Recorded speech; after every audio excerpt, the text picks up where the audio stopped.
நிறைவு செய்து ஏழாவது நூற்பால முதல் அதிகரணத்தை சிந்தித்து வருகிறோம். யாவையும் சூனியம் சத்தெதிராகலின் சத்தே அறியாது அசத்திலது அறியாது இருதிறன் அறிவுள்ளது இரண்டல ஆன்மா என்பது சூத்திரம். எண்ணுதலிற்றோனின் மேலதற்கோர் புறநடை செய்து உணர்த்துதல் நுதலிற்று. இச்சூத்திரம் 3 அதிகரணங்களை உடையது.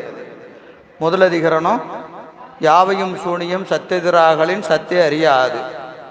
மேற்கோள் இன்று சத்தினிடத்து அசத்து பிரகாசியாது ஏது மெய்யினிடத்து போய் அப்பிரகாசமாய் நிற்றலான். மெய் விளங்கிய ஆன்மாக்களிடத்து பொய்யாகிய உலகம் முனைத்து தோன்றாது. எனவே சத்தாகிய சிவத்தின் எதிரே அசத்தாகிய உலகம் ஒருபோதும் முனைத்து தோன்றாது என்று மேற்கோள் ஏது செய்து காட்டினார். அதற்கு வெண்பா அந்நியமிழாமை அரற்கு உணர்வு என்றாம். அந்நியமிழான் அசத்தை காண்குவனேன் அந்நியமாக காணான். அவன் முன் கதிர்முன் இருள் போல மானா அசத்து இன்மை மற்று. அந்நியம் இல்லாமை அரற்கு உணர்வு என்றாம். அரற்கு உணர்வு இன்று, அதாவது அரணாகிய சிவத்திற்கு அழுந்தி அனுபவிக்கின்ற அனுபவம் இல்லை. அரற்கு உணர்வு இன்று. ஏன் சொன்னா அந்நியமில்லாமை, அவன் எல்லா பொருளும் கலந்திருக்கிறான். அதனால் அவனுக்கு என்ன வேண்டியதில்லை, அழுந்தி அனுபவிக்க வேண்டிய அனுபவம் இல்லை. இப்போ நமக்கெல்லாம் அனுபவம் உண்டு. எதனால? நாம் அனுபவிப்பதெல்லாம் நமக்கு வேறான பொருள். எதை அனுபவித்தாலும் நமக்கு வேறான பொருளை தான் நம்ம அனுபவிக்கிறோம். அதனால் அதில் அழுந்தணும், அனுபவிக்கணும் இல்லையா? ஆனால் இறைவனுக்கு வேறான பொருள் என்பது எதுவுமே இல்லை. எல்லா பொருளிலும் கலந்திருக்கிறான். எனவே அதில் கலந்திருக்கிறதுனால அதில் அழுந்த வேண்டிய அவசியமும் இல்லை, அனுபவிக்க வேண்டிய அவசியமும் இல்லை. அரற்கு உணர்வு இன்று, அழுந்தி அனுபவிக்கிற உணர்வு இன்று. எதனால? அந்நியமிழாமையினாலே. அந்நியமிழாமை அரற்கு ஒன்று உணர்வு என்றாம். ஒன்று உணர்வு என்றாம். ஒன்றுகின்ற அழுந்தி அனுபவிக்க வேண்டிய உணர்வு அவனுக்கு இல்லை. அந்நியமிழான், அவன் எந்த பொருளுக்கும் அந்நியமிழாமல் நிற்கின்ற அந்த பெருமான். அசத்தை காண்குவனேன், அவன் அசத்தை கண்டாலும், அசத்தை கண்டாலும் காண மாட்டான். கண்டாலும் அது என்னங்க காண மாட்டான்னு சொல்லிட்டு திருப்பியும் கண்டால் அப்படின்னு சொன்னா என்னன்னு கேட்டால் நம் பொருட்டு அவன் காணுவான். 11ஆம் நூற்பால பார்ப்பான். அவன் நமக்காக அறிகின்றான். எப்பவுமே இறைவன் அறிவித்தால் தான் நாம் அறிவோம். அது எப்படி அறிகிறானுங்க? நமக்காக அவன் அறிகிறான். ஏன்னா அவன் அனுபவிச்சாதான் நாம் அனுபவிப்போம். அவன் அனுபவிக்கிறான். அவன் அனுபவிக்க வேண்டிய அவசியமெல்லாம் கிடையாது. அவன் நம்பொருட்டு தான் அனுபவிக்கிறான். அது அப்படி அனுபவம் அவன் அனுபவிச்சாதான் நமக்கு அனுபவம் நிகழும். ஏன்னா அவனோடு ஆன்மா எப்படி இருக்கிறது? பிரிப்பின்றி இருக்கிறது. எனவே அவன் அப்படி அந்நியம் இல்லாத பெருமான் ஒருவேளை அசத்தை கண்டாலும் எப்படி காணுவான்? அந்நியமாக காணான்.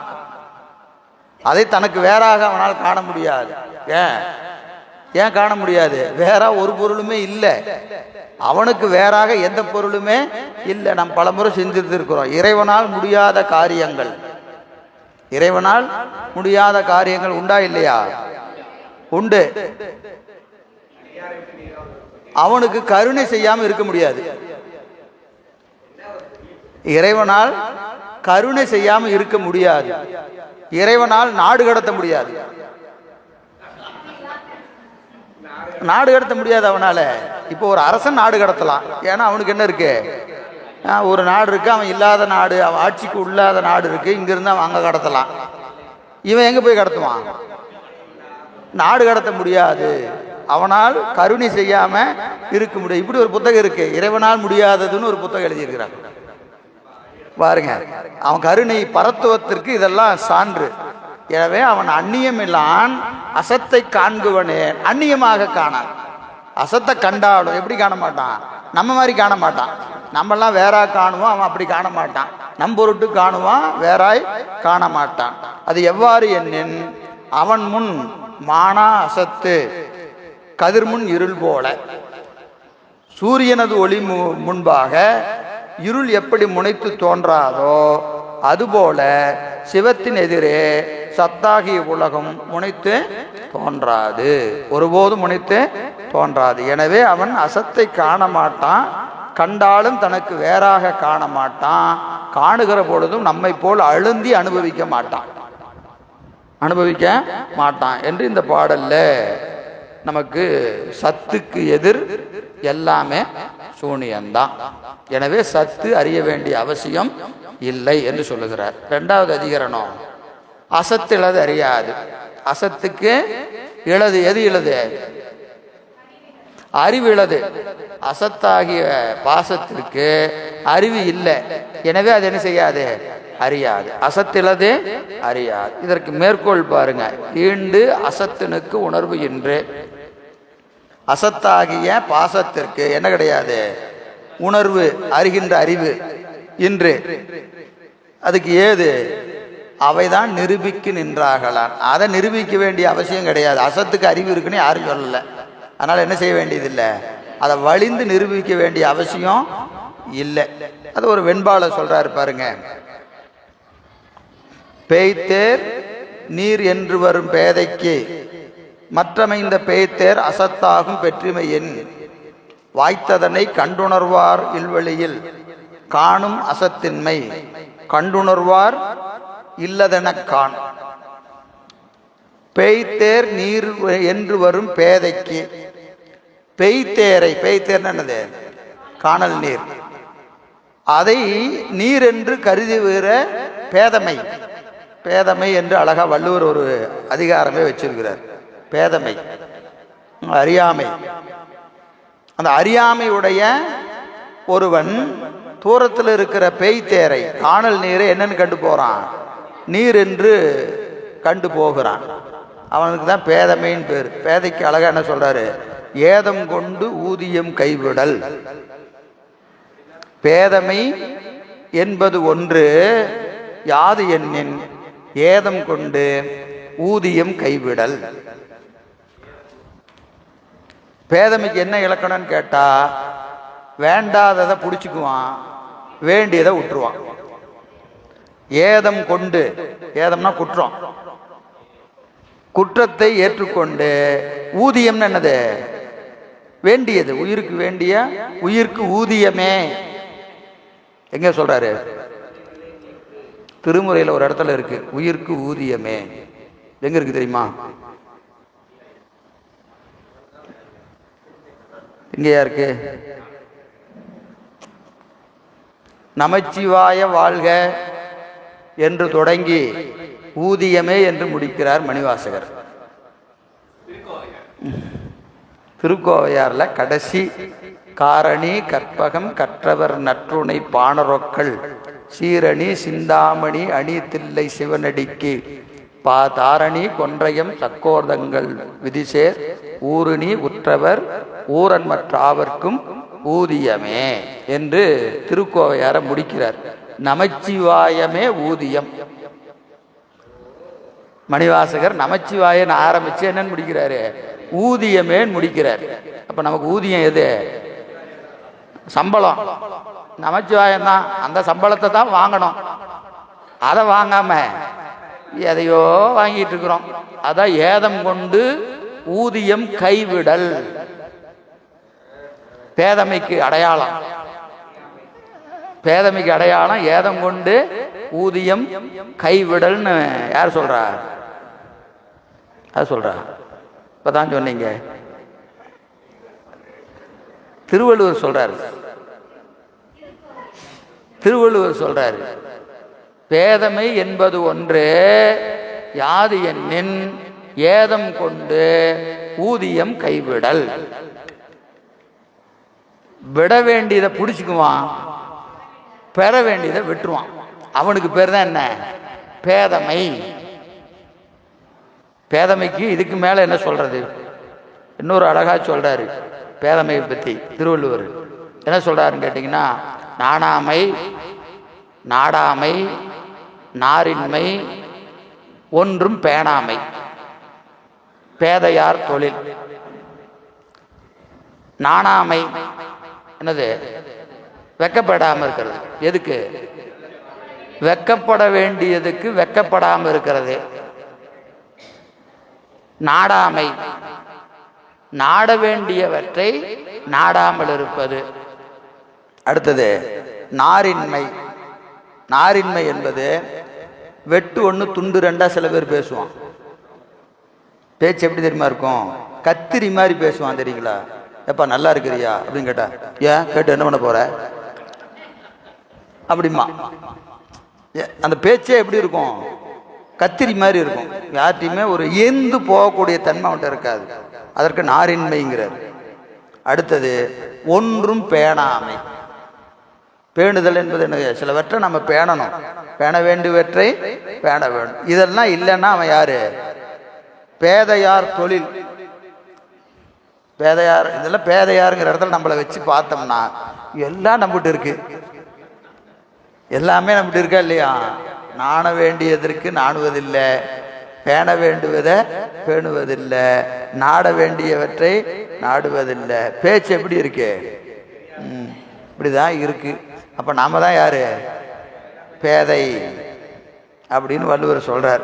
எனவே அப்படி பேதமை உடைய மாணவனே, பேதமை உடைய மாணவனே, நீ பேய்த்தேரை நீர் என்று கருதி சென்று கொண்டிருக்கிறாய்.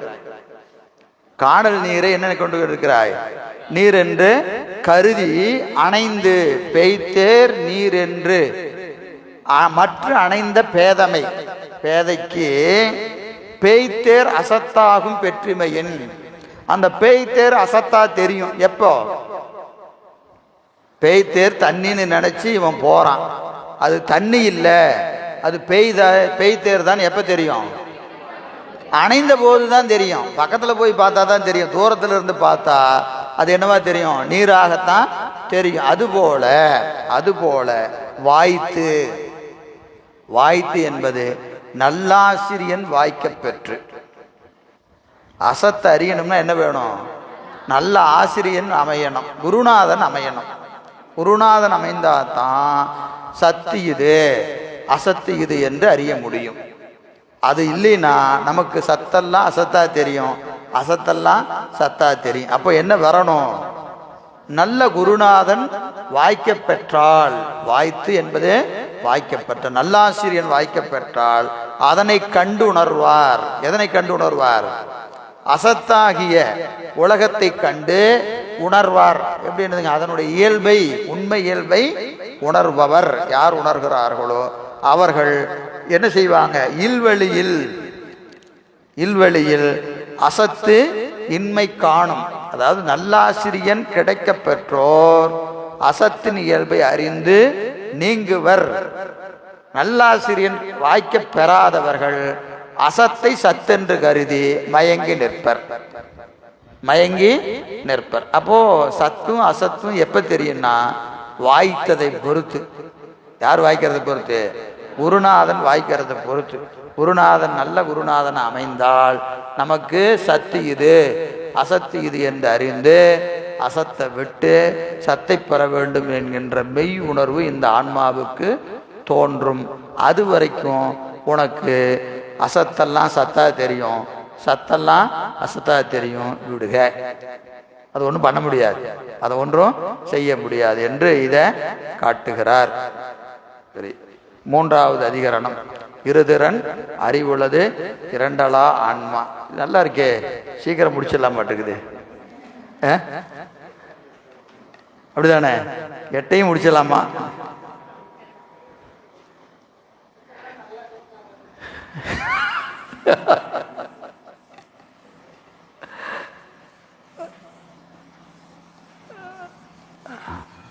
இருதிறன் அறிவுள்ளது இரண்டலா ஆன்மா.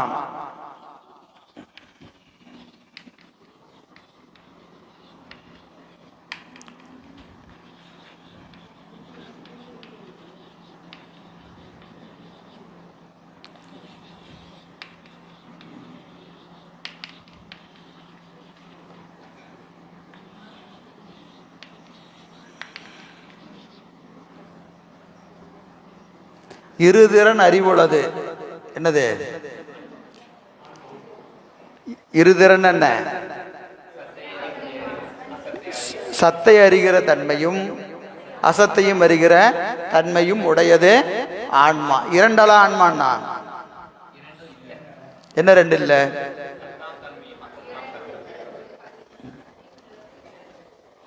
இருதிறன் அறிவுள்ளது, இரண்டலா ஆன்மா. சத்துமன்று அசத்துமன்று. விரிக்கணும், மூணா விரிக்கணும்.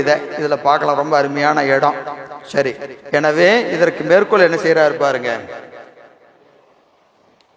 இருதிறன் அறிவுள்ளது, இரண்டலா ஆன்மா என்பது மேற்கோள்.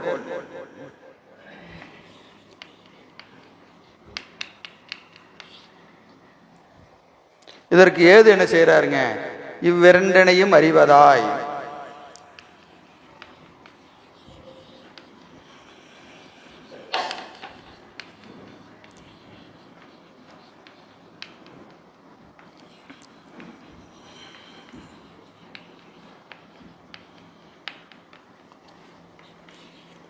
உபதேசியாய் நின்ற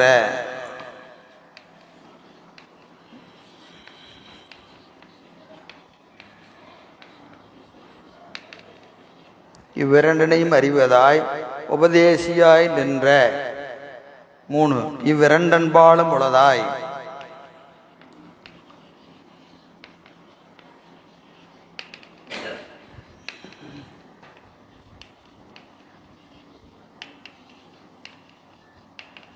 இரண்டன்பாலும் உளதாய் உள்ள.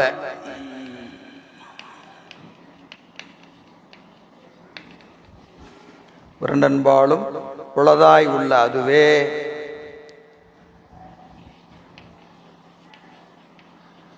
இவ்வான்மாவாம்.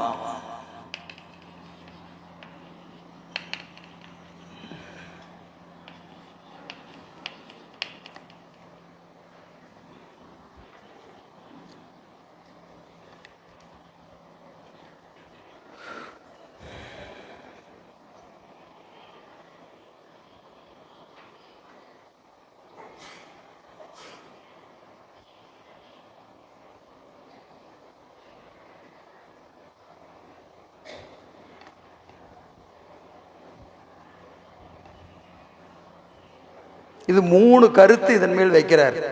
இவ்விரண்டனையும் அறிவதாய் உபதேசியாய் நின்ற இவ்விரண்டனின் வாழும் உளதாய் உள்ள அதுவே அவ்வான்மாவாம் என்றது. இரண்டனையும் அறிவதாய், சத்தையும் அசத்தையும் அறிவதாய்.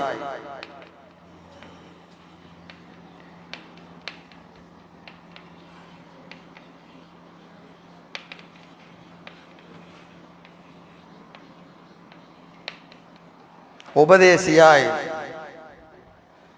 சத்தாலும் அசத்தாலும்.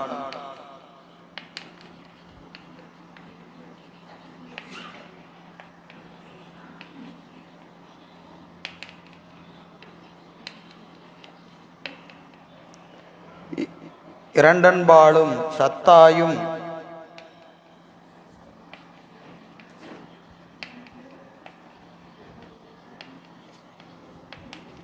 அசத்தாயும்.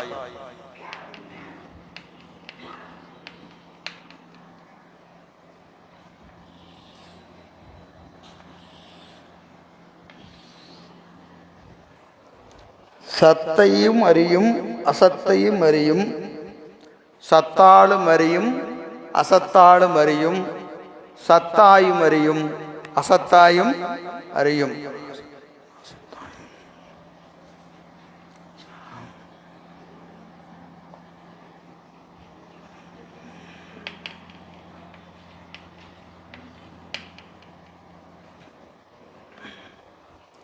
மூணு தன்மை இருக்கு. சத்தை அறியும், சத்தால் அறியும், சத்தாய் அறியும். பாருங்க, 1 1 1 2 2 2. ஒன்னெல்லாம் ஒரு தடவை படிங்க, 2 ஒரு தடவை படிங்க. சத்தை அறியும், சிவத்தை அறியும். சத்தை அறியும். எப்படி அறியும்? சத்தால் அறியும். திருவருளால் அறியும். இங்கே சத்து என்பது திருவருள். எப்படி அறியும்? சத்தாய் நின்றுதான் அறியும். ஆன்மா சிவமாம் தன்மையிலே நின்று, சிவமாம் தன்மையிலே நின்று திருவருளினாலே சிவத்தினை அறியும். புரியுதா இல்லைங்களா? சிவமாம் தன்மை சத்தாய் அறியும்னு என்னது? சிவமாம் தன்மை சத்தாய், சத்தா நிற்கும். ஆன்மா சத்தா நிற்கிறதுன்னு என்ன அர்த்தம்? சிவமாம் தன்மை பெற்று நிற்கும். அப்போ அதுக்கு கருவி எது? திருவருள். திருவருள் வழியாக சிவத்தை அறியும். காண்பான் எது? ஆன்மா. அறிவு திருவருள். காணப்படும் பொருள் சிவம். சிவமாம் தன்மையிலே நின்று திருவருளினாலே சிவத்தை அறியும். உலகத்தை காணுகிற போது அசத்தாய் நிற்கும். எதை அறியும்? அசத்தால். இங்க அசத்து என்பது திருவருள், இங்க திரோதான சக்தி.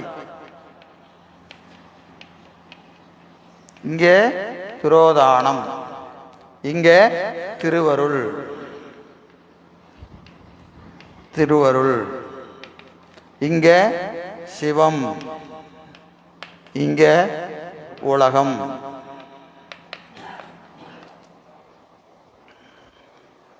புரியுதா? பாருங்க, சரியான நேரத்தில் வந்திருக்குது. இது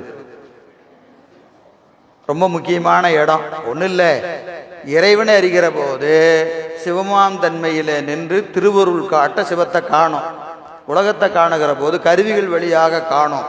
கருவிகள் வழியாக உலகத்தை காணும். அந்த கருவிகள் வழியாக ஊட்டுவது எது? திரோதான சக்தி தான். சரிங்களா? இப்ப பாருங்க, இரண்டனையும் அறியும்.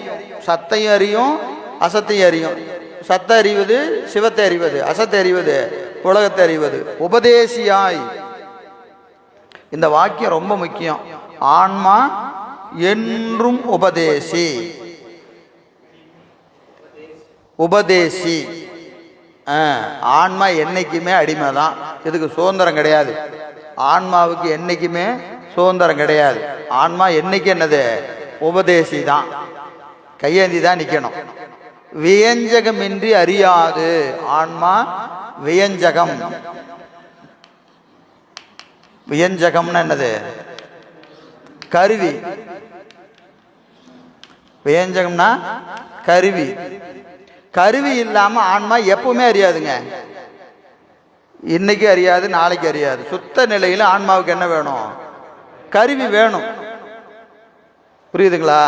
இப்ப ஆன்மாவுக்கு கருவி எது? இப்ப கருவி எது? 96 கருவிகள். 96 கருவிகள். இந்த 96ஐயும் இயக்குவது எது? திரோதான சக்தி. இப்ப கருவி எதுன்னு கேட்டீங்கன்னா, திரோதான சக்தியும் 96 கருவிகளும் ஆன்மாவுக்கு இப்ப கருவி. புரியுதுங்களா? திரோதான சக்தி இயக்க 96 கருவிகளை துணை கொண்டு ஆன்மா உலகத்தை கண்டு கொண்டு இருக்கிறது. சரிங்களா? இப்ப கருவி நீங்கிட்டா அதுக்கு என்ன வந்துடும்? கருவி நீங்கிட்டா இப்ப என்ன வந்துடும்? கேவலம் வந்துடும். இப்ப கருவி நீங்கிட்டா என்ன வந்துடும்? கேவலம் வந்துடும். வருமா வராதா? கண்டிப்பா வரும். புரியுதுங்களா? ஏன்னு கேட்டா, இப்ப நமக்கு எது தாரகமா இருக்கிறது, தாங்குவது எதுன்னு கேட்டா பாசம்தான் இப்போ ஆதாரமா இருக்கு. இப்ப நமக்கு பாசம்தான் ஆதாரம். புரியுதுங்களா?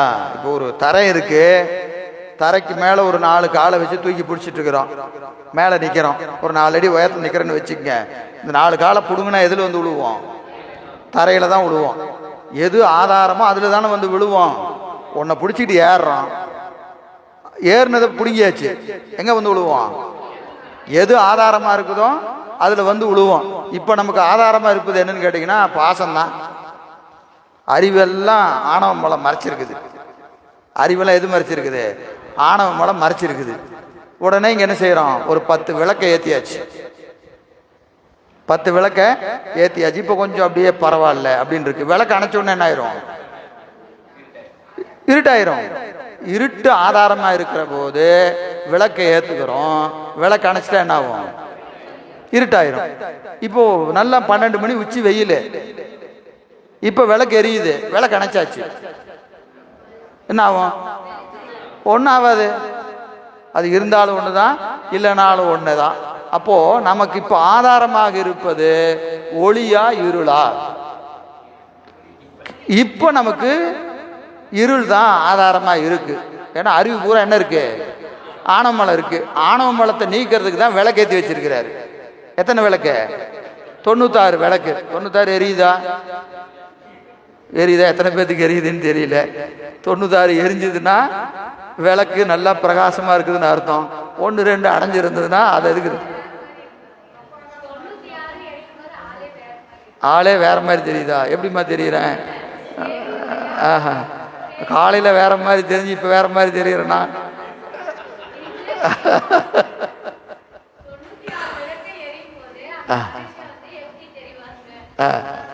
அந்த மனுஷன் எப்படி தெரிவான்னு கேட்குறீங்க.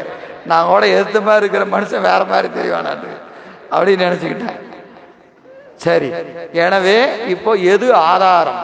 சுத்தத்தில் இருக்கிற ஆன்மாவுக்கு திருவருள் ஆதாரம். சுத்தத்தில் இருக்கிற ஆன்மாவுக்கு திருவருள் ஆதாரம். பெத்தத்தில் இருக்கிற ஆன்மாவுக்கு திரோதான சக்தி தான் ஆதாரம். அப்போ அது கேவலம் தான் நமக்கு நிறைய இருக்கு, கேவலம் தான் அதிகமாக இருக்குது. இப்போ கருவிகள் நீங்குகிற போது இது இருள விழும். அங்க கருவிகள் நீங்கினா அது ஒன்றும் மாற்றமே நிகழாது. ஏன்னா அங்கே என்ன இருக்குது? திருவருள் முழுக்க விளங்கி நிற்கிறது. இப்போ உலகத்தை நாம் அறியறோம்னு சொன்னாவே, உலகத்தை அறியறன்னு சொல்லிட்டாவே அங்க என்ன இருக்குதுன்னு அர்த்தம்? திரோதான சக்தியும் மாயா பாச கருவிகளும் தான் இருக்கு. புரியுதுங்களா? அது சிவத்தை காட்டவே காட்டாது. சிவம் காட்சிப்படுகிறதுன்னு சொன்னாவே அங்க எது கருவி ஆயிடுச்சு? திருவருள் தான் கருவி. திருவருள் தான் கருவி. சரியா? அதுதான் இங்க பார்த்து இருதிறன் அறிவுள்ளது. இருதிறன் அறிவுள்ளதுன்னா இரண்டனையும் அறிகிற தன்மை உண்டு. இரண்டனையும் அறிகிற தன்மையும், இரண்டாலும் அறிகிற தன்மையும், இரண்டாய் நிற்கின்ற தன்மையும் ஆன்மாவுக்கு உண்டு. இங்கே அழகா இலக்கணம் சொல்லுவாங்க. இரண்டினையும், இதுக்கு என்னதுங்க? இரண்டினையும்.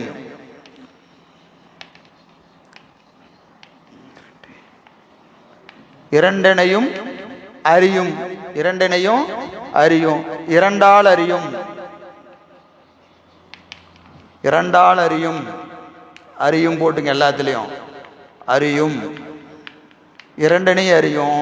இரண்டாலும் அறியும். இரண்டாய் அறியும். இரண்டாய் அறியும்.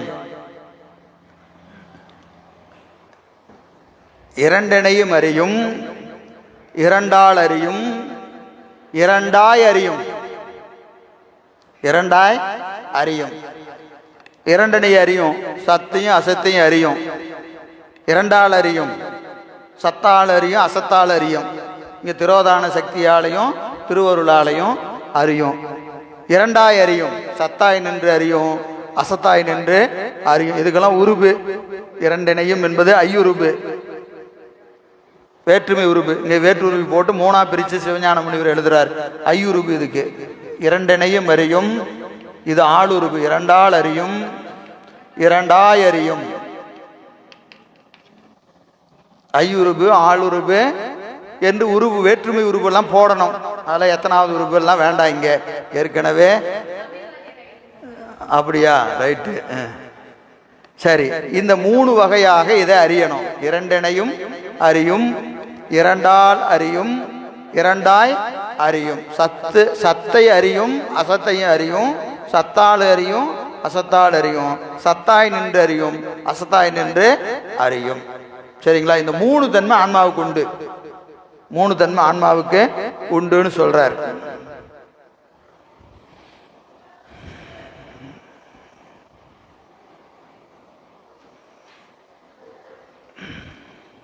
இதில் நிறையா தடை விடையெல்லாம் இருக்கு. தடை விடையெல்லாம் விட்டுருவோம். தடை விடையெல்லாம் பின்னாடி பார்க்கலாம். சரி, மேற்கோள் ஏது முடிஞ்சுதா? ஏது என்னது? அதான் இது. இந்த 3 ஏதுல தான் 3 கருத்து கத்திருக்குது. இரண்டனை அறிவதாய் உபதேசாய் நின்ற இவ்விரண்டன் பாலம் உளதாய் உள்ள அதுவே இவ்வான்மாவாம் என்று மேற்கோள் ஏது செய்கிறார். சரி,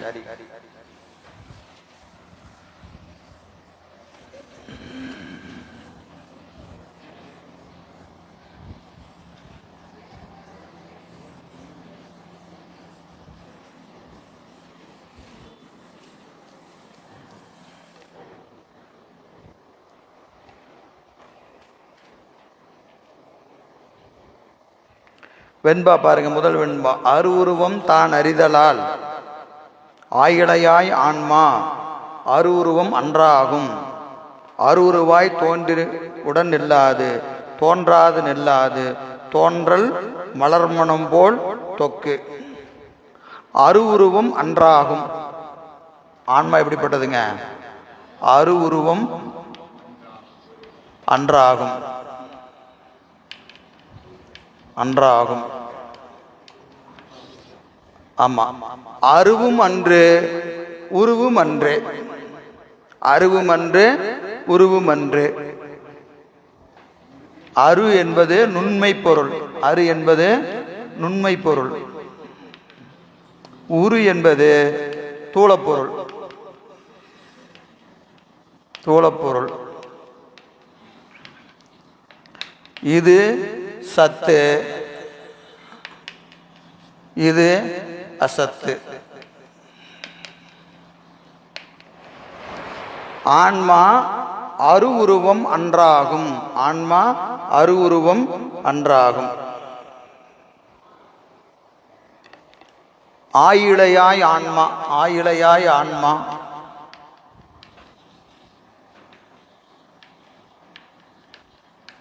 ஆயிழையாய் ஆன்மா. ஆயிழை. ஆயிழை என்பது என்னதுங்க? ஆயிழை. ஆயிழை என்பதற்கு ஆய்கின்ற நூல்னு பொருள். ஆய்கின்ற நூல். நூலை ஆராய்ந்து அறிகிற ஆன்மாவே. இதுக்கு வரணும்னாவே என்ன செய்யணும்? நல்ல ஞான நூல்களை ஆராய்ச்சி செய்கிற அறிவு இருக்கணும். சத்து அசத்துன்னு வந்துட்டாவே என்ன வந்துடணும்? கொஞ்சம் ஆராய்ச்சி, இது சத்து எது அசத்து எது என்றெல்லாம் ஆராய்கின்ற தன்மை ஆன்மாவுக்கு வந்துடணும். அந்த ஆன்மாவை பார்த்து சொல்றார், நுண்ணிய நூல்களை ஆராய்கின்ற இயல்புடைய ஆன்மாவே. இந்த ஆன்மா அருவமும் அன்று உருவமும் அன்று, சத்தும் அன்று அசத்தும் அன்று. அருவம் என்பது இங்க நுண்மை, நுட்பமானது எது? சிவம். சிவம் இருக்கிறதுலையே பதிபசு பாசத்துல ரொம்ப நுட்பமானது சிவம், ரொம்ப தூளமானது பாசம். இந்த ஆன்மா நடுவில் நிக்குது. இது நுட்பமானதும் அல்ல, தூளமானதும் அல்ல ஆன்மா. சரியா? இப்போ சத்து நுட்பமானது, அசத்து தூளமானது. ஆன்மா என்னன்னு கேட்டால் இந்த ரெண்டும் கிடையாது. நுட்பமானதும் இல்லை, தூளமானதும் இல்லை. அருவுருவம் அன்றாகும். அருவுருவம் அன்றாகும். அப்போ ஆன்மா என்ன? இந்த ரெண்டு இல்லைன்னா ஆன்மா எது என்று சொன்னா எது ஆன்மா அப்படின்னு ஒரு கேள்வியை கேட்டீங்கன்னா அதற்கு பதில் சொல்லுகிறார், உண்மை உடன் தோன்றி நில்லாது. உண்மை. உண்மை தோன்றி உடன் நில்லாது. தோன்றி உடன் நில்லாது.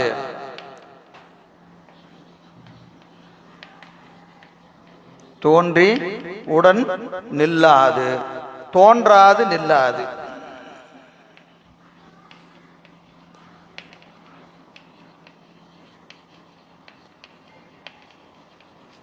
தோன்றாது நில்லாது.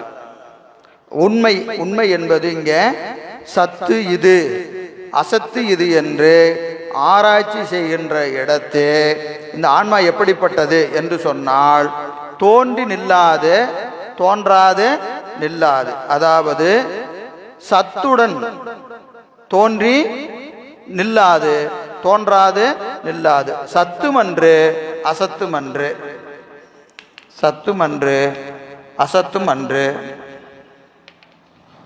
அசத்தும் அன்று. அது எப்படிப்பட்டதுன்னு சொன்னா,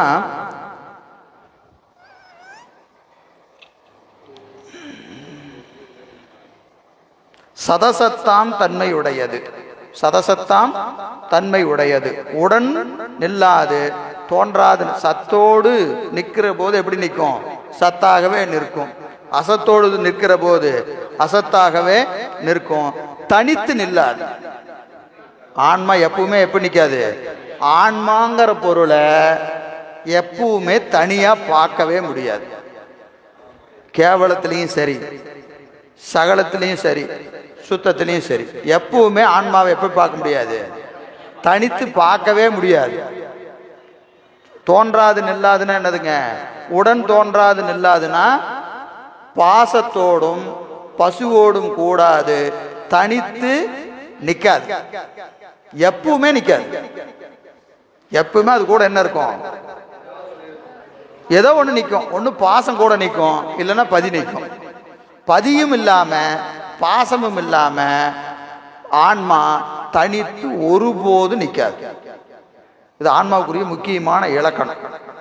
புரியுதுங்களா? எனக்கு அதுவும் வேண்டாங்க, இதுவும் வேண்டாங்க, என்ன ஆளை விடுங்க, இது என்ன பெரிய வம்பா இருக்கு, நான் தனியா போறேன் அப்படின்னு போகுமான்னு கேட்டா போகாது. ஒண்ணு பாசத்தோட போகும், இல்லைன்னா பதியோட போகும். சரிங்களா? இந்த ரெண்டுக்கும் தனித்து இந்த ஆன்மா ஒருபோதும் போகாது. அதான் இங்க சொல்றாரு, உடன் தோன்றி நில்லாது. உடன் தோன்றின்னு என்னதுங்க? உடன் தோன்றி நில்லாதுன்னா இது தனித்து நிக்காது. சரி, அப்ப இது இல்லாம அதனோடு தோன்றாது நில்லாது, தனித்து நிக்காது. என்னதுங்க? தனித்து நிக்காது. அதே சமயம் சேர்ந்து நிக்கும்னா ரெண்டு கோடையும் சேர்ந்து ஒரே நேரத்தில் நிக்காது. ஒன்னு பதிகோட நிற்கும் போது பாசத்தை விட்டுரும், பாசத்தோடு குடிச்சுன்னா பதிய விட்டுரும். ரெண்டையும் பிடிச்சிக்கிட்டு ஒரு நேரத்தில் இது நிற்குமான்னு கேட்டா நிக்காது. ரெண்டையும் விட்டுட்டு நிற்குமான்னு கேட்டா நிக்காது. புரியுதுங்களா? எனக்கு பதியும் வேணும், பாசம். நாமளும் அப்படிதான் சொல்லுவோம். எப்படி சொல்லுவோம்? உலக போகமும் வேணும், பதியும் வேணும் அப்படின்னா வராது. எது வேணும்னு முடிவு பண்ணிக்க வேண்டியதுதான். புரியுதுங்களா? பதிய பிடிச்சிட்டா பாசத்தை விட்டுரும், பாசத்தை பிடிச்சிட்டா பதிய விட்டுரும். சரிங்களா? இப்போ நமக்கு பதிய பிடிச்சமா பிடிக்கலையான்னு நமக்கு தெரியாது. தெரியுமா? இப்போ அது எப்படி இருக்குன்னு நமக்கு தெரியாது. என்ன தெரியும்? பாசத்தை எவ்வளவு பிடிச்சிருக்கிற நமக்கு நல்லா தெரியும். புரியுதா? பாசத்தை பிடிக்குதா இல்லையா? அப்பதான் முடிஞ்சு போச்சு கதை. இல்லம்மா, அப்படிதான் இருக்கிறோம், இருக்கணும்னு சொல்லக்கூடாது. இருக்கிறோம், அப்படிதான் இருக்கிறோங்கிறது சரி, அப்படிதான் இருக்கணும்னு சொல்லக்கூடாது. புரியுதுங்களா? இருக்கிறோம், அதெல்லாம் ஒன்றும் சந்தேகம் இல்லை, இல்லைங்களா? அப்படிதான் இருக்கிறோம், தப்பு இல்லை. ஆனா அதுதான் சரின்னு சொல்லக்கூடாது. மாறணும், அதுல இருந்து மாறணும். எனவே தோன்றி நில்லாது தோன்றாது நில்லாது. எது போலனா மலர் மனம் போல், மலர் மனம் போல், மலரும் மனமும் போல, மலரும் மனமும் போல. இப்போ மலர் என்ற ஒன்று இருக்கிறது, மனம் என்ற ஒன்று இருக்கிறது. மலர் என்பது என்னதுங்க? குணிப்பொருள், குணிப்பொருள். மனம் என்பது குணம். மலரும் மனமும் குண குணி சம்பந்தம் இல்லையா? மலர் இருந்தா மனம் இருக்கும், மனம் இருந்தா மலர் இருக்கும். இது நீங்க எனக்கு பூ வேண்டாம், வாசம் மட்டும் வேணும் அப்படின்னா வருமா? வாசம் வேண்டாம், பூ மட்டும் வேணும், வருமா? வராது. இது ரெண்டும் ஒன்னோட ஒன்று பிரிப்பின்றி இருப்பது. மலர் இருந்தா என்ன இருக்கும்? வாசம் இருக்கும். வாசம் இருந்தா கண்டிப்பா மலர் இருக்கும். அது மாதிரி ஆன்மான்னு இருந்தா ஒன்று பாசம் இருக்கும், இல்லைன்னா பதி இருக்கும். இந்த ரெண்டு இல்லாம நிக்குமான்னு கேட்டா நிக்கவே நிக்காது. எது போல? மலமும் மலரும் போல. ரெண்டையும் பிரிக்கவே முடியாது. அது மாதிரி ஆன்மாவோடு எதையும் பிரிக்க முடியாது. எதை ஒன்று பாசத்தோடு நிற்கும், இல்லைன்னா பதிவோடு நிற்கும். தனித்து ஒருபோதும் நிற்காது என்பதை இந்த வெண்பாட சொல்றார். எனவே இது என்னதுங்க, முதல்ல இரண்டனையும் அறிவதாய். இந்த வெண்பா எதுங்க, இரண்டனையும் அறிவதாய்னு உனக்கு ஒரு இது பார்த்தோமா இல்லையா, அதுக்கு இந்த வெண்பா இரண்டனையும் அறிவதாய்.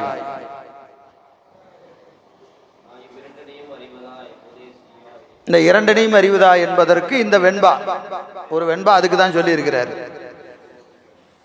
3 தன்மை இருக்கு ஆன்மாவுக்கு. இரண்டனையும் அறியும், அப்புறம் இரண்டால் அறியும், இரண்டாய் அறியும். இரண்டனையும் அறியும், இரண்டால் அறியும், இரண்டாய் அறியும், 3 தன்மை.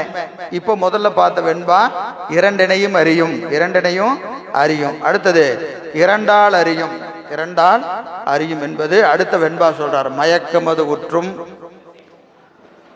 மருந்தில் தெளிந்தும் பெயர்த்து நீ சத்து ஆகாய், பேசில் அசத்து மலை, நீ அருந்தி செய்வினைகள் நீயன்றி வேறு அசத்து தானறிந்து துய்யாமை காண்.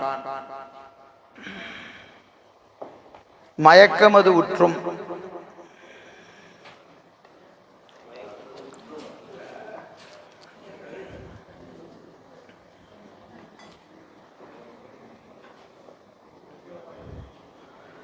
மயக்கமது உற்றும்,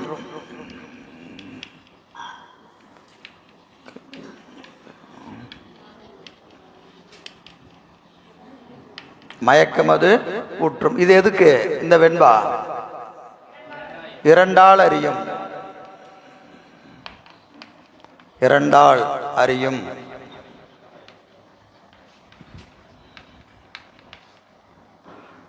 மயக்கமது உற்றும். ஒருத்தன் மயக்கம் போட்டு விழுந்துட்டான், எப்படி இருப்பான்? ஒண்ணுமே தெரியாம இருப்பான். எப்படி இருப்பான்? மதியான சித்தாந்த வகுப்புல இருக்க.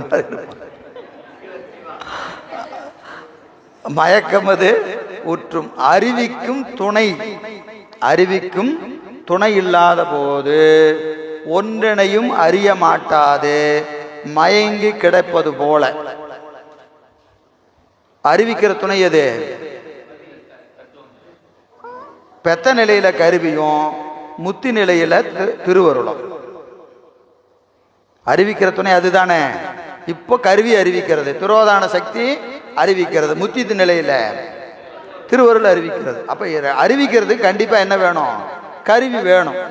கருவிகள் இல்லைன்னா ஆன்மா என்னத்துக்கு போயிடும்? மயக்கத்துக்கு போயிடும். மயக்கமது உற்றும் மருந்தில் தெளிந்தும். கருவி இல்லாத நிலை.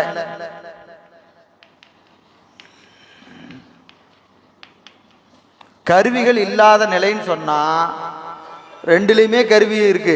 பெத்தத்திலையும் கருவி இருக்கு, சுத்தத்திலையும் கருவி இருக்கு. பெத்தத்துல கருவி எது? பாசமும் திரோதாயும்.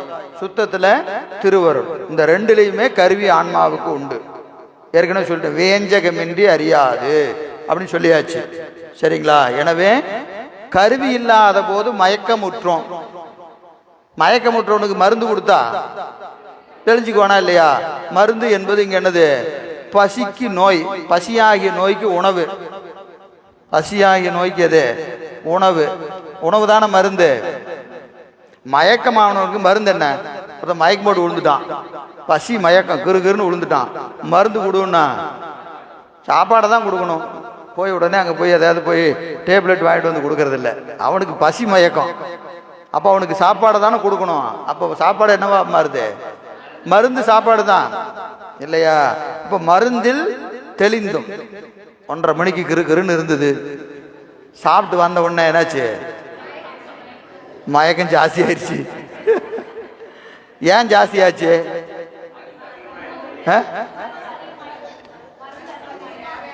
மருந்தா சாப்பிடல, என்னவா சாப்பிட்டோம்? விருந்தா சாப்பிட்டதுனால. சாப்பாட்டை என்னவா சாப்பிடணும்? மருந்தா சாப்பிடணும். எங்க ஆசிரியர் சவச்சி சவச்சி திம்மானாயா மாத்திரையா அப்படின்பாரு. திருநெல்வேலி பாசையில் சவச்சி சவச்சி திங்கிறது என்னது? மாத்திரையை கொடுத்து ஏங்க சுகருக்கு இருந்தாங்க மாத்திரை சாப்பிடுன்னா வாங்கி போட்டு மென்று கச்ச சூப்பராக இருக்குது அப்படியா சாப்பிடுவான்? எப்படி சாப்பிடுவான்? லபக்குன்னு போட்டு முழுங்கிடுவான். சாப்பாடு அப்படி தான் சாப்பிடணுமா? எப்படி சாப்பிடணும்? சாப்பாடை மருந்தாக சாப்பிடணும். மென்று சாப்பிட்றதெல்லாம் சரி, சாப்பாடை எப்படி சாப்பிடணும்? மருந்தாக சாப்பிடணும். மருந்துன்னு என்னது? டோசேஜ் இருக்கா இல்லையா? நல்லா இருக்கு, இன்னும் 2 சேர்த்தி கொடுங்க, நைட்டு டோசை இப்பவே சாப்பிடலாம். அப்படி ஏதாவது சாப்பிடுவோமா? சாப்பிட மாட்டோம்ல இல்லையா? அதனால மருந்தா சாப்பிடணும். அப்போ மயக்கமாக இருந்து மருந்து சாப்பிட்டா தெளியும், மயக்கமாக இருந்து விருந்து சாப்பிட்டா மயக்கம் ஜாஸ்தி ஆயிடும்.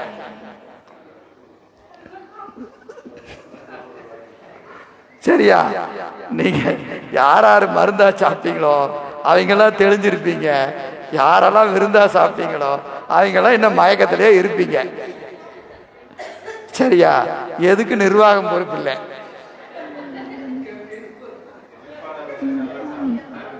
அவரு சாப்பிடுன்னு தான் சொல்லுவாரு.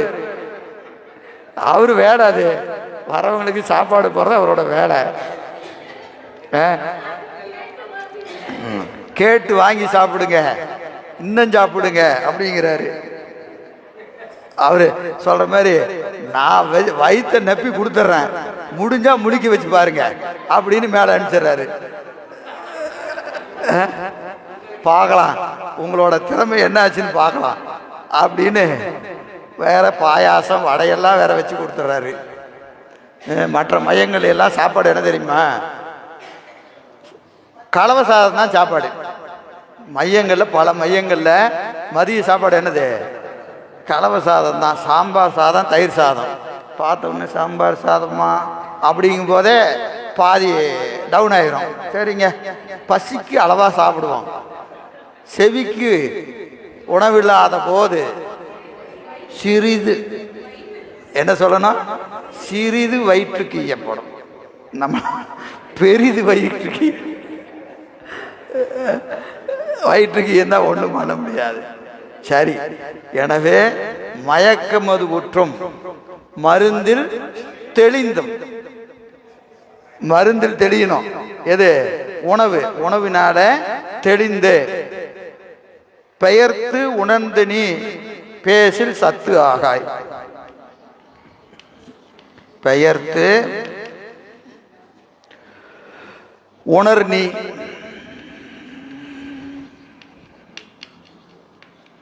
உணர் நீ, பெயர்த்து உணர் நீ பேசில் சத்து ஆகாய்.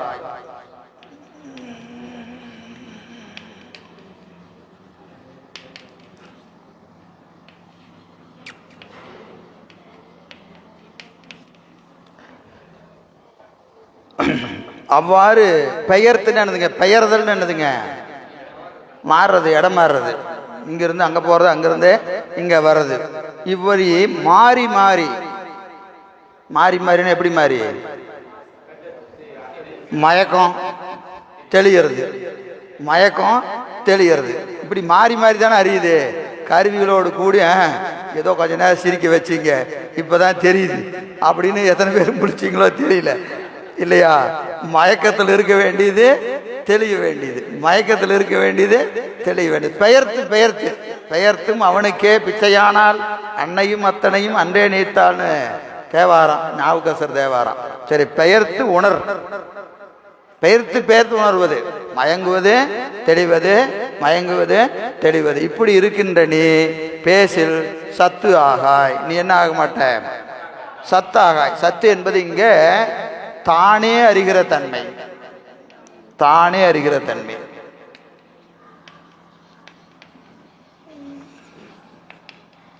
தானே அறிகின்ற தன்மை. கருவி கூடுனா அறிவேன், கருவி நீங்கிட்டா மயங்கிடுவேன். திருப்பியும் கூடும் நீங்கும், கூடும் நீங்க. இப்படி மாறி மாறி அறிகிற நீ தானே அறிகிற அறிவா? இல்லை. இங்க சத்து என்பது இங்க என்னது? தானே அறிகிற அறிவு. ஆன்மா அப்படியான்னு கேட்டா இல்லை. கருவி கூட கூடுனா அறியும், கருவி நீங்கிட்டா அறியாது. என்றும் உபதேசி சொன்னமா இல்லையா? என்றும் உபதேசி. அது எது போலன்னா மயக்கத்தில் மயங்கிறதும் மருந்துல தெளிவதும். கருவிகளோடு கூடுகிற போது அறியும், கருவி நீங்கிட்டா மயக்கத்துக்கு போயிடும். ஆகவே நீ என்ன கிடையாது, சத்து ஆகாய், நீ சத்து ஆகாய். நீ அறிந்து செய்வினைகள், நீ அறிந்து செய்வினைகள் நீ அன்றி, நீ அறிந்து செய்கின்ற வினைகள், நீ அறிந்து செய்கின்ற வினைகள், நீ அறிந்து செய்வினைகள்.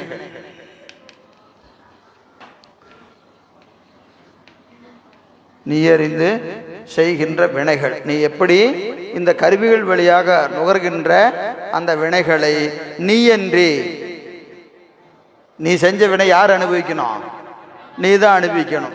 நீ அன்றி வேறு அசத்துத்தான் அறிந்து துய்யாமை. அசத்து அறியாது, கருவிகளை கொண்டு அறிஞ்சாலும் அனுபவம் யாருக்கு, உயிருக்கு தான், கருவிக்கு கிடையாது. கருவி வந்தாதான் அறிவ, கருவி வந்தாதான் அறிவ. கருவி வந்ததுன்னு ஏப்பா 2 பேரும் தானே போய் பார்த்தோம், ஆனால் நீ பாதி வச்சுக்கோ நான் பாதி வச்சுக்கிறேன்னா அதெல்லாம் எனக்கு தெரியாது. நான் கூட வர சொன்னாரு, வந்தேன், பார்த்தாச்சு, ஏன் வேலை முடிஞ்சு போச்சு. அனுபவம் யாருக்கு, உயிருக்கு தான் அனுபவம். அது திரோதான சக்தி கூடவே வந்தாலும் உயிருக்கு தான் அனுபவம். திருவருள் கூட வந்தாலும் உயிருக்கு தான் அனுபவம். புரியுதுங்களா? கருவிகளுக்கு அனுபவம் இல்லை, திரோதான சக்திக்கு அனுபவம் இல்லை, திருவருளுக்கு அனுபவம் இல்லை. ஆனா அது இல்லாம இதுக்கு அனுபவம் இல்லை. இது தானே அறியாது, அதெல்லாம் கூட போயிட்டு தான் அறியும். கூட போயிட்டு அறிஞ்சதுக்கு அப்புறம் நாம் என்ன செஞ்சிருவோம், நம்மகிட்ட நிறைய அந்த தகராறு இருக்கு. என்ன தெரியுங்களா, நம்ம இந்த சித்தாந்தம் படிக்கும் போது சில நேரத்தில் இந்த அர்த்தத்தை அனர்த்தம் பண்றது, அர்த்தத்தை அனர்த்தம் பண்ற தன்மை நம்மகிட்ட நிறைய இருக்கு. எது செஞ்சாலும் திருவருள் அப்படின்னு சொல்லணுன்ட்டு நாம செய்யறதெல்லாம் செஞ்சுட்டு என்னன்னு சொல்லிடுவோம், திருவருள்ங்க. அது எப்படின்னா நமக்கு ரொம்ப சௌரியமா, நம்ம ரொம்ப புத்திசாலியா இருக்கிறதா நினைச்சுக்கிறது. சில பேர் சித்தாந்தம் படிச்சுட்டு என்ன நினைச்சுக்கிறாங்க, நம்ம ரொம்ப புத்திசாலி அப்படின்னு நினைச்சுக்கிட்டு நமக்கு விருப்பமுடைய செயல்களை எல்லாம் செய்வோம். ஏன் அப்படி செஞ்சீங்கன்னா திருவருள் அப்படின்னு சொல்லிடுவோம். இது என்ன ஆகும், அது எல்லா நேரம் ஒரே மாதிரி இருக்காது. அதையும் சாமி என்ன செய்வாரு, ஒரு நேரம் வச்சிருப்பாரு. அப்படியாப்பா திருவருளா, சரி வச்சுக்கோ, கணக்கு நோட்டு போட்டு எழுதி வச்சுக்குவார். வைக்கும் போது எப்போ வைப்பாரா தெரியாது. புரியுதுங்களா? திருவருள்னு சொன்னா அதில் என்ன இருக்கணும், நமக்கு அந்த செயலை செய்கிற போது விருப்பு வெறுப்பு இல்லாமல் செய்யணும். விருப்பு வெறுப்பு இல்லாமல் நம்ம செஞ்சிட்டோம். உதாரணத்துக்கு ஒரு கடமை எனக்கு சொல்றாரு. இப்போ ஒரு கடமை, என்ன கடமை, இப்போ உதாரணத்துக்கு இப்போ அமைப்பாளர் என்கிட்ட ஏதோ ஒரு லட்டு கொடுக்குறாருன்னு வச்சுக்கோங்க. லட்டு என்கிட்ட கொடுக்குறாரு, ஒரு தட்டு நிறைய லட்டு இருக்கு, எல்லாத்துக்கும் கொடுங்கிறார். நான் என்ன செய்யறேன், இங்க ஆரம்பிச்சு வரிசையா கொடுத்துக்கிட்டே வரேன். முக்காவாசி வந்து தீர்ந்து போச்சு. ஏங்க எனக்கு கொடுக்கல, எனக்கு ஒன்றும் இல்லைங்க, கொடுக்க சொன்னாரு, வரிசையா கொடுக்க சொன்னாரு, கொடுத்துட்டேன், தீர்ந்து போச்சு. இது என்னுடையது எதுவுமே இல்லை அப்படின்னு சொன்னா அது சரி. நான் கொடுக்கும்போது இப்படி பார்க்கறது, வாங்க அப்படின்னு அங்க ஒருத்தருக்கு, இங்க வாங்க, எனக்கு பிடிச்சவங்களுக்கெல்லாம் கொடுத்துட்டு கடைசியா ஏங்க தீர்ந்துச்சுன்னா திருவருள் அப்படி சொல்லக்கூடாது. ஏன்னா நான் கொடுக்கும்போது எனக்கு என்ன வந்துருச்சு, இப்போ எனக்கு வேண்டியவங்க வேண்டாதவங்கன்னு விருப்பு வெறுப்பு வருகிறது. அப்போ நான் என்ன செய்யறேன், எனக்கு வேண்டாதவர்களுக்கு கொடுக்கல, வேண்டியவர்களுக்கு நான் கொடுக்கிறேன். இப்ப இதை நான் என்னன்னு சொல்லக்கூடாது, திருவருள்னு சொல்லக்கூடாது. திருவருள்னு எப்ப சொல்லலாம், விருப்பு வெறுப்பு இல்லாம வரிசையா கொடுத்தேன், தீர்ந்து போச்சு. இது நம்ம இருந்தா கொடுத்துருக்க போறேங்க. 100 பேர் இருந்து 100 லட்டு இருந்திருந்தா உங்களுக்கு வந்திருக்கும். என்கிட்ட கொடுத்தது 75 தான் கொடுத்தாரு. நான் 75 என்ன கூட இல்லை, வரிசையா கொடுத்தேன், தீர்ந்து போச்சு. இல்லை நான் என்னுடைய கருத்துக்கு இங்க இடமே இல்லை. இப்ப நான் என்ன சொல்லலாம், திருவருள்னு சொல்லலாம். இப்படிதான் வாழ்க்கையில நம்ம செய்யக்கூடிய பல செயல்களிலே நம்முடைய விருப்பை வைத்து கொண்டு கடைசியா என்ன சொல்றோம், திருவருள் என்று சொல்லுகிறோம். அதுக்கு என்னைக்கு பெருமான் அவர் அறிவில் இருந்து அதை செய்யறாரோ அன்னைக்கு தான் அது விளங்கும். அது வரைக்கும் நம்ம ஒன்றும் சொல்ல முடியாது. புரியுதுங்களா? அதையும் திருவருள் தான் செய்யணும். எதை? அதை திருத்துகிற செயலையும் பெருமான் தான் செய்வார். அதுக்கு நம்ம சில விலை கொடுக்க வேண்டியது இருக்கும். புரியுதுங்களா? திருத்தம் எப்பவுமே சும்மா நடக்காது. எல்லாத்துக்கும் என்ன இருக்கு? சில விலை இருக்கு. அந்த விலையை கொடுத்து தான் திருத்துவார். அந்த விலை வேணுமா வேண்டாமாங்கிறத நாம தான் முடிவு பண்ணணும். பரவாயில்ல, அது கொடுக்கறதுக்கு நான் தயாராக இருக்கிறேன்னா நம்ம செய்யறதெல்லாம் செஞ்சுட்டேன்னு சொல்லலாம், திருவருள்னு சொல்லிக்கலாம். படிப்பு எப்பவுமே படித்தவன் பாட்டை கெடுத்தான், எழுதுனவன் ஏட்டை கெடுத்தாங்கிற கதை இதுதான். எப்பவுமே நமக்கு விருப்பத்திற்கு தக்கவாறு சித்தாந்த செய்திகள் என்ன செஞ்சிடக்கூடாது. அப்படி தெரியாதவங்க கூட பரவாயில்ல, தெரிஞ்சு அதை தப்பாக பயன்படுத்துறது இருக்கு பாருங்க, ரொம்ப சிக்கலான ஒரு விஷயம். சரி, எனவே நீ அறிந்து செய்வினைகள் நீ அன்றி வேறு அசத்து தானறிந்து துய்யாமை.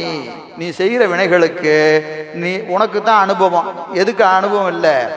அசத்திற்கு அனுபவம் இல்லை என்று இங்க அசத்தும் அலை. எனவே நீ வேறு. நீ யாரு? வேறு. நீ யாருங்க? சதசத்து. நீயே சதசத்து. சதசத்து. இன்னொன்னு சிதசித்து.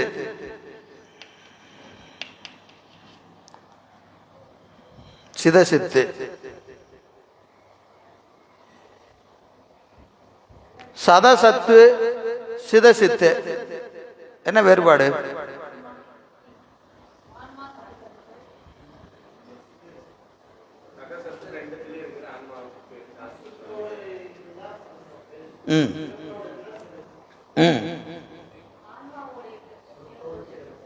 இதை பிரிச்சிங்கன்னா எப்படி பிரிக்கலாம்?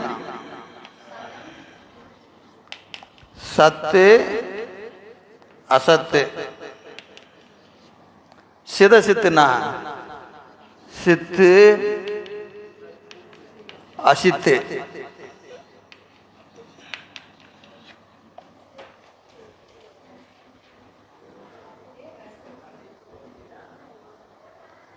என்ன வேறுபாடு?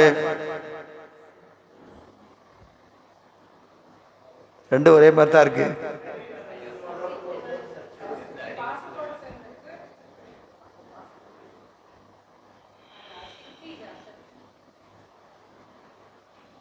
சொல்லுங்க.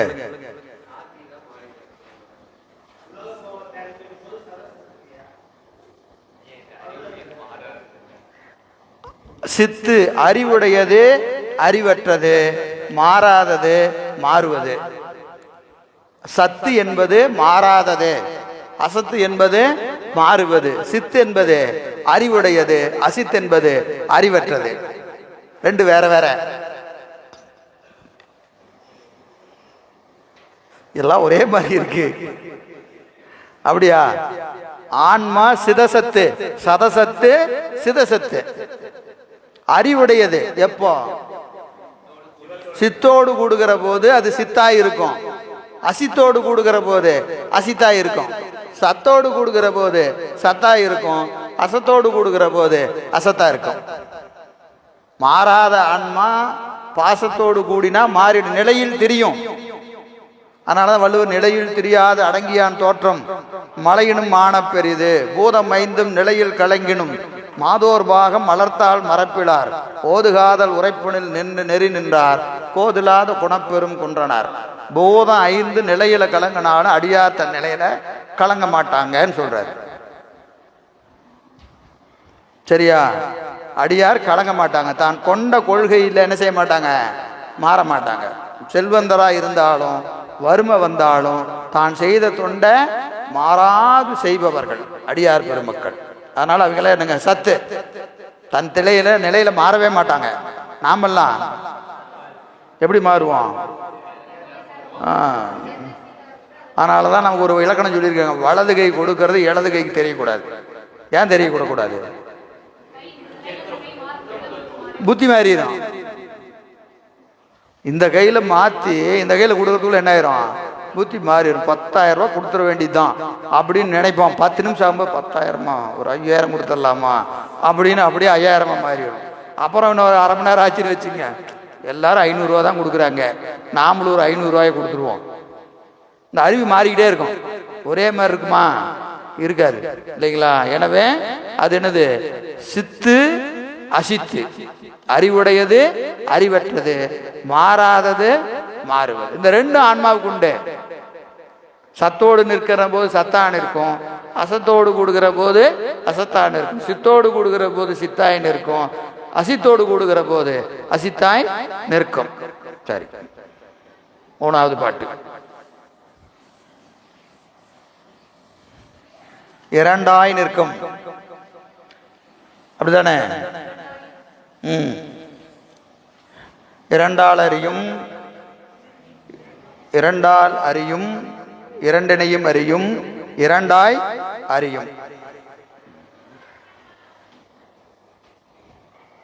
3வது பாட்டு, 3வது கருத்து. மெய்ஞானம் தானே விளையும் அசத்தாதல் அஞ்ஞானம் உள்ளம் அணைதல் காண். மெய்ஞானம் தானே உளதன்றே தன்கடல் நீர் உப்பு போல் தான் ஏய் உளம் உளவாதல் தான். அஞ்ஞானம், அஞ்ஞானம் மயக்கம். அஞ்ஞானம் என்பது இங்க மயக்கம். அஞ்ஞானம், அஞ்ஞானம் என்பது மயக்கம். மயக்கம் எந்த மயக்கம்? போன பாட்டில் சொன்ன மயக்கம். போன பாட்டில் சொன்ன மயக்கம், போன பாட்டில் சொன்ன மயக்கம் எது?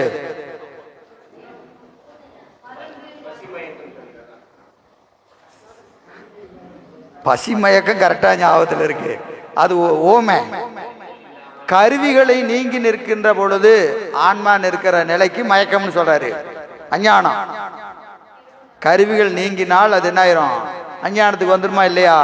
அந்த மயக்கம் அஞ்ஞானம். மெய்ஞானம் தன்னில் விளையாது.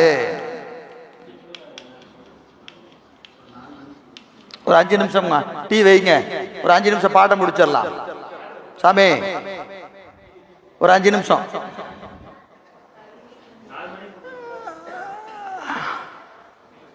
மெய்ஞானம் தன்னில் அசத்தாதல் விளையாது. மெய்ஞானம் தன்னில் அசத்தாதல் விளையாது.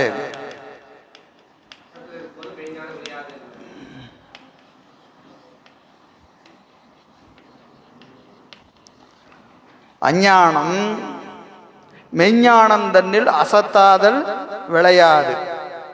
அறிவே வடிவாக இருக்கிற சிவத்திற்கு முன்பாக மெய்ஞானம் தன்னில் என்னதுங்க?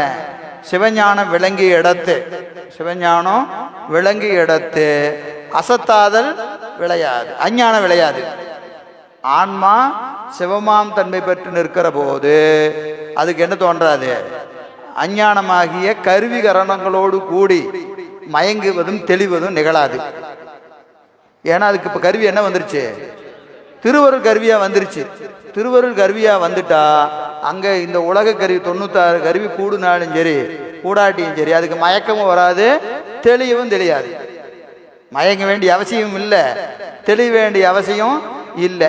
கேவலத்திலையும் சகலத்திலையும் தான் கருவி இருந்தா மயங்கிறதும், கருவி நீங்கினா மயங்கிறதும், கருவி கூடுனா தெளிவதும். இப்பதான் சுத்தத்துக்கு போயிட்டா கருவி இருந்தாலும் ஒண்ணுதான், இல்லைனாலும் ஒண்ணுதான். மெய்ஞானம் தன்னில் திருவருள் விளங்கிய விடத்து அசத்தாதல் விளையாது. கருவிகளால் விளையக்கூடிய மயக்கம் விளையாது, கருவிகளோடு கூடிய மயக்கம் விளையாது. மெய்ஞானம் உள அன்றே. மெய்ஞானம் உள அன்றே.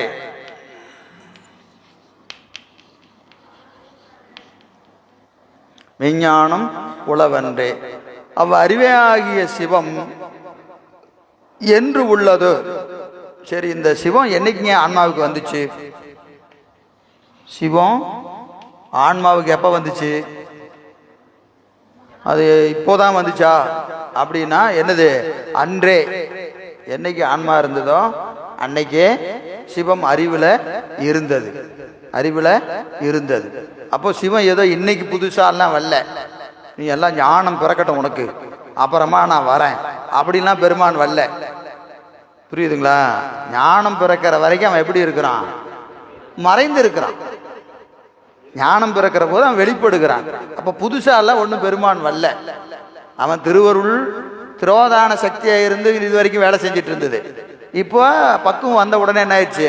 திருவருள் ஆயிடுச்சு. அப்ப ஏதோ இன்னைக்கு புதுசா பெருமான் ஞானம் பிறந்ததுன்னா சிவன் இன்னைக்கு தான் அறிவுக்கு வந்துச்சான்னு கேட்டா, அன்றே அன்றே எந்த ஆவையும் உடலும் உடைமையெல்லாமும் குன்றே அணையா என்னை ஆட்கொண்ட போதே கொண்டிலையோன்னு சொல்றா இல்லையா? எனவே என்னைக்கு ஆன்மா இருந்ததோ அன்னைக்கே என்ன இருந்தது?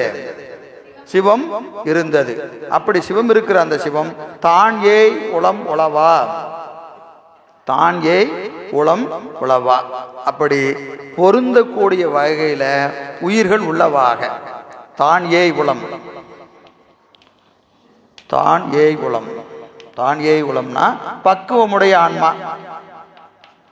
இறைவன் விளங்கி நிற்கக்கூடிய பக்குவமுடைய ஆன்மாக்களுக்கு அவன் எப்படி இருப்பானா? தன்கடல் நீர் உப்பு போல், தன்கடல் நீர் உப்பு போல், கடலிலே இருக்கிற உப்பு போல. தன்கடல் நீர் உப்பு. இப்போ கடல்ல இருக்கிற நீர் எவ்வளவோ அவ்வளவு உப்பு கலந்திருப்பது போல ஆன்மாவின் அறிவு எவ்வளவோ அவ்வளவு சிவம் கலந்திருக்கும். யாருக்கு? எந்த உயிருக்கு? பக்குவமுடைய ஆன்மாக்களுக்கு. அப்ப பக்குவம் இல்லாத ஆன்மா அறிவில்லாம எப்படி இருப்பான்? அங்கேயும் அப்படிதான் இருப்பான். அவனுக்கு தெரியாது, இவனுக்கு தெரியும். பக்குவமுடைய ஆன்மாவுக்கு இறைவன் அறிவு பூரா வியாபகமா இருக்கிறான்னு அறிவான். பக்குவம் இல்லாத ஆன்மா அறிய மாட்டான். அப்போ அறிவதும் அறியாமையும் தான் வேறுபாடே ஒழிய அவன் இங்க நிறைய இருக்கிறான் அங்க கம்மியா இருக்கிறான்லாம் இல்லை. அங்கேயும் அவன் வியாபித்து தான் இருக்கிறான், அறிவு முழுக்க இருக்கிறான். இங்கேயும் அறிவு முழுக்க தான் இருக்கிறான். அங்க அவன் வியாபகத்தை ஆன்மா அறியாது, இங்க அந்த வியாபகத்தை ஆன்மா அறியும், உணரும், அனுபவிக்கும். அங்க அவன் அறிய மாட்டான், உணர மாட்டான், அனுபவிக்க மாட்டான். அங்க மறைந்து இருக்கிறது, இங்க வெளிப்பட்டு தோன்றும். உள்ளம் கவர் கல்வன், உள்ளம் கவர் கல்வன் சொல்றாரு. ஏன் கல்வன் சொல்றாரு? இத்தனை நாள் மறைஞ்சிருந்தான். ஆமா, கல்வன்னா திருடன் தான். மறைந்திருக்கிறவன் தானே கல்வன். திருடன் வெளிப்பட்டா வருவான், மறைஞ்சு நிற்பான். இத்தனை நாள் உள்ள இருந்தவன் இப்பதான் வரான். இது வரைக்கும் கல்லன்னு சொல்றோமா இல்லையா? ஏ கல்ல மாதிரி ஒளிஞ்சு வராயா அப்படின்னு சொல்றோமா இல்லையா? பெருமான் இத்தனை நாள் எங்க இருக்கிறான்? அறிவுக்குள்ள மறைஞ்சு நிற்கும். தோன்றி நிற்கும் கள்ளம்ங்கிறார் போற்றி பகருடையில. தோன்றி நிற்கும் கள்ளம்ங்கிறார். தோன்றி நின்றா கள்ளமா சொல்லுங்க? தோன்றி நிற்கும் சொல்லு புரியுதா? கொஞ்சம் பாருங்க தயவு செஞ்சு. தோன்றி நிற்கின்ற கள்ளம். இத்தனை நாள் தன்னை காட்டாம இப்ப திடீர்னு காட்டினா பாருங்க, அதுதான் கள்ளத்தனம். கூடவே இத்தனை நாள் பாராயம் கூடவே இருந்துகிட்டு சொல்லவே இல்லை பாரு நீ என்கிட்ட, நீ பயங்கரமான ஆள்றா அப்படின்னு சொல்றமா இல்லையா? எப்படா வந்த? உங்கூடையே தான் இருக்கிறேன், கூடையே தான் இருக்கிறேன். யாருக்கு சொல்றாரு? சுந்தரமூர்த்தி சுவாமிகளுக்கு. நம்பி ஆரூரருக்கு. முன்னம் நீ நமக்கு தொண்டன், முன்னியே வேட்கை கூற, பின்பு நம் ஏவலாலே பிறந்தரை மண்மீது துன்புறு வாழ்க்கை நின்னை தொடர்வர தொடர்ந்து வந்தேன். கைலாயத்திலிருந்து நீ வந்துட்ட 16 வருஷத்துக்கு முன்னாடி. நீ நினைச்சிட்டு இருக்கிற நான் கைலாயத்தில் உட்காந்துட்டு இருக்கிறேன்னு. நாங்க வந்தேன் பின்னாடியே தான் வந்தேன். தொடர்ந்து வந்து நண்புல மறையோர் முன்னர் நாம் தடுத்து ஆண்டோம். கூடவே நின்று நேரம் பார்த்து டபக்குன்னு கைப்பிடிச்சிட்டாரு. அப்பதான் வந்து பிடிக்கல, எங்க நிற்கிறாரு? கூடவே இருந்து கரெக்டா தாலி கட்டுற நேரத்தில் பிடிச்சிட்டாரு கைப்படாரு. புரியுதுங்களா? அதுதான் கள்ளத்தனம். நமக்கு அந்த குருநாதனாக வருகிற போது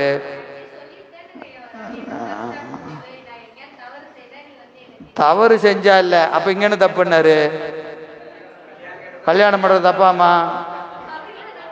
நீங்க வம்பு பண்ணி கொண்டு வந்துட்டீங்களா இருக்குது. மறக்கின்ற பொழுது மையலாய் மயங்கும் வழி, மயலாய் மயங்கும் வழி அண்ணலே தடுத்து ஆண்டு அருள்ங்கிறாரு. கல்யாணம் பண்ணிட்டா மயங்கியாச்சுன்னு அர்த்தம், முடிஞ்சு போச்சு, காப்பாற்றவே முடியாது. புறா ஆளை புறான்னு ஒரே அமுத்திட்டாரு.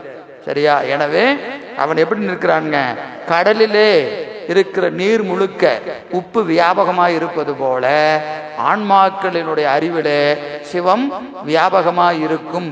பக்குவமுடைய ஆன்மாக்கள் அதனை உணரும், பக்குவம் இல்லாத ஆன்மாக்கள் அதை உணராது. எனவே அவன் அங்கே விளங்கி தோன்றுகிறான் என்று சொல்லி இந்த வெண்பாவை முடிக்கிறார். இதோட நாமளும் 7ஆம் நூற்பாவை முடிப்போம். திருச்சிற்றம்பலம். சிவாய நம.